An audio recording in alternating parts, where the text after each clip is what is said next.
I said, what did you do when whites were lynching black people in the South? Did you speak out? Did you share a word of goodness and mercy and God's grace? What did you do when that was happening? See, the General Conference, before merger, the General Conference couldn't meet in the South because hotels and motels were not open to blacks. So they had to meet in the North. Blacks could not have communion together with. They had to go in a separate area to have communion. That's what started some of the predominantly black denominations, is because the opportunity to separate people when even the body and broken body and shed blood of Christ could not be together in taking communion. You had to be separate. You had to be at the back of the church or nowhere else in the church. But the thing that irks me most is the fact that the church did not take leadership in abolishing segregation. The state and the government did. We didn't move until after segregation was abolished in eliminating the central jurisdiction. Even though there were United Methodist pastors, Christian leaders who didn't say anything about it, they just went along with it. And yet they wanted us to speak against these blacks who were demonstrating.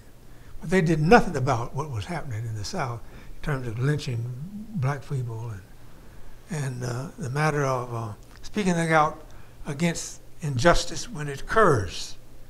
Police killing black people in the streets. To speak out and to make a statement against that kind of thing. I think the church must take a stance against that kind of violence and crime that's particularly happening on a high level. The AMEs and AME Zions and the CMEs, those persons would not consider moving, and they even criticized us for staying in the church because of segregation. But we stayed in it, and we had faith and believed that God would lead us to abolish the central jurisdiction and move in the direction of being the Christian Methodist, United Methodist Church. And I'm pleased and happy that our United Methodist Church is moving in the right direction. What advantage did we have in the central jurisdiction? One of the real advantages is that we were in position to train and develop leaders, and we elected our own bishops in the central jurisdiction.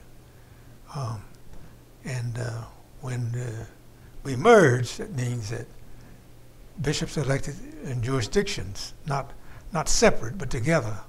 I think probably there were some concerns about the appointment process, as I said, and leadership positions in the church. And will we have an opportunity to serve as well as anybody else in the conference? You see, to serve on boards and agencies was a stepping stone to General Conference. So there were persons who kept to make sure that they were on certain boards and agencies so that there could be an opportunity to go to General Conference. For example, in the beginning of merger, you had the whites kept the chairmanships of boards and agencies as a stepping stone to General Conference, as I said. And yet, eventually, during the meeting together and sharing, we probably changed that view, where the doors were open for anybody to be chairman. But most of the people on the committee really wanted to see us move forward in terms of eliminating the central jurisdiction and open the doors of opportunity for all persons. Most of them wanted to see that happen. What were the highlights of this merger process so far as you were concerned? The highlight was that we were striving to be Christians and open the doors of opportunity for everybody, no matter what race or color they might be. That was the highlights, to open the door of opportunities. Even though we still have predominantly black churches, predominantly white churches, but the doors are open.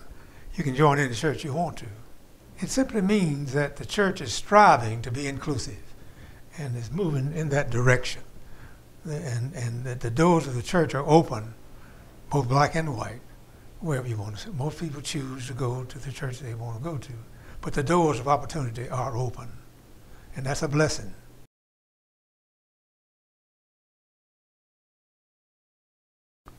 And even with women, my years as a superintendent, Yes, sir. my early years, you had a hard time appointing women as to pastors.